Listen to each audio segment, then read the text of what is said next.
Hello from Slide Nerd and hello from Weaves. What's up folks? In this vid, I'm going to talk about the toast in Android. Now if you guys are beginners in Android, you probably heard this word toast somewhere, or you saw this on Google Developer Android Android.com, and you probably wondered what it is. The toast is nothing but a simple message that appears at the bottom of your app or your activity, which says this is a toast message. As you guys can see in the image which I have included here in the background, it appears for a short duration, then it disappears. Now you can use this while you're debugging your apps to test what is going on, what works and what doesn't work, right?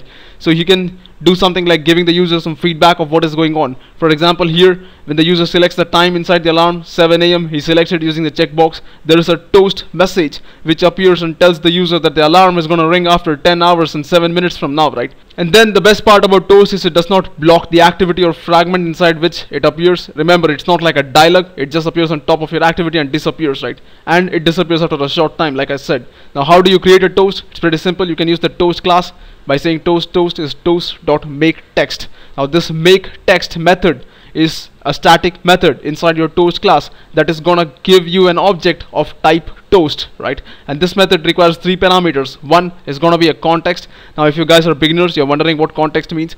Context is a simple way to access resources in Android and access system level services.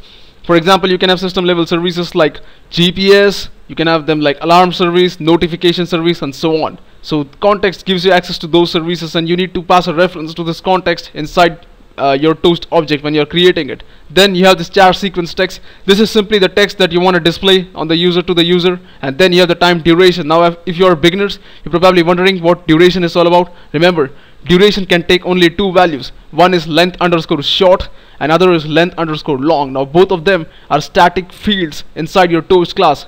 But you can say toast.length underscore short and length underscore long, right?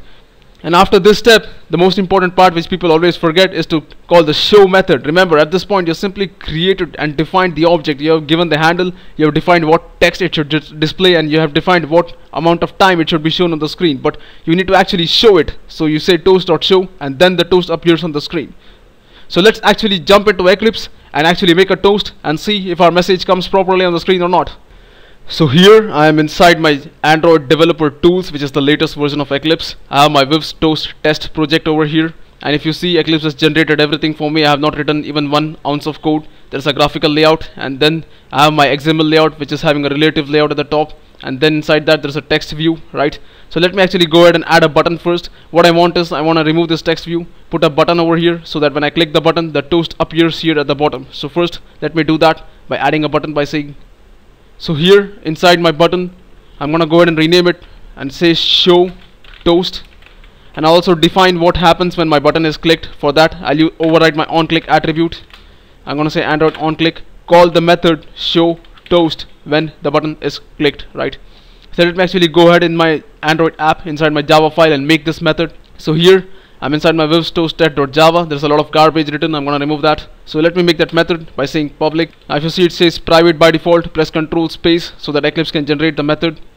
I'm gonna say public over here, and this needs a parameter view, right? So I'm gonna say, so now I'm gonna make the toast object. I'm gonna say toast.makeText, the static method inside the toast class that does that for us. I'm gonna pass the context as this because the context is actually a super class of the activity, so you can pass that also.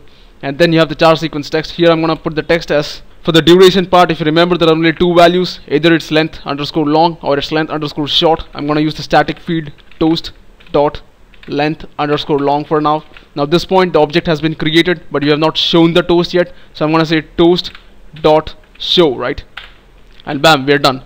So let me actually go ahead and select this and run this on our emulator. Select it on the left side, click run at the top. So here in my emulator, Weaves Toast test app is running and the button show toast is there. I'm gonna click on that button.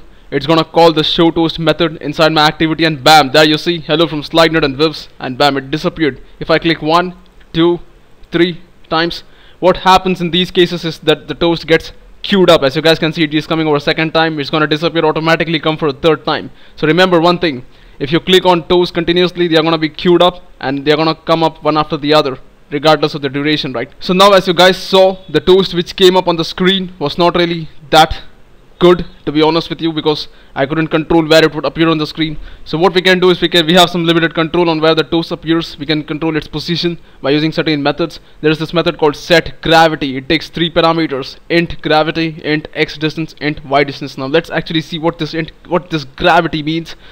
For example, if you say toast.set gravity, gravity.left, in that case this toast is gonna come on the left side. If you say right, in that case the toast is gonna come on the right side. Then you can also append 2 or more parameters together. For example, you can say gravity.bottom pipe gravity.right. In that case it's gonna be bottom and right. Take a look, bottom is over here and right is actually over here, and bottom and right is gonna be a mixture of both those, and it's gonna come over here, bottom, right, right. So you can go ahead and try with the different gravity, and you can play with it. I'm gonna put center on my Eclipse just to show you guys that it works. So here, before I show the toast, I'm gonna say toast.set gravity. I'm gonna say gravity class. This has all the static fields inside. I'm gonna say gravity.center. For the x offset, I'm gonna currently keep it 0 0 for both. You guys will see what this means shortly.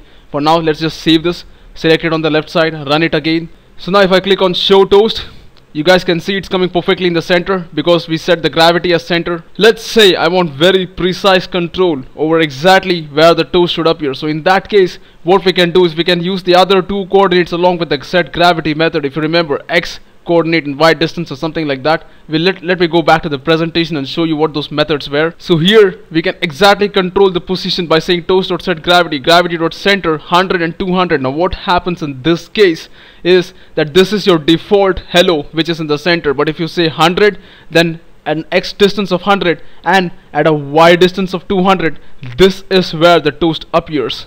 This is the exact spot where the toast appears. So you can control the x and the y coordinates inside the set gravity method, and you can specify the distance from the center from which x and y should appear. Now remember, this distance is relative to this parameter. If you say gravity.left and then you say 100 and 200, it's gonna be 100 for x and 200 for y from the left position. Here I've just set center, so it starts counting the distance from the center position. You can again go ahead, play with these values inside your Eclipse, gravity.center, this x offset, this y offset, and let me know what happens. So I hope you guys have understood something out of this vid. If you like what you saw, please subscribe to my channel, comment, let me know your thoughts. I would love to hear from you guys. Thanks for watching. I'll catch you guys later. Have a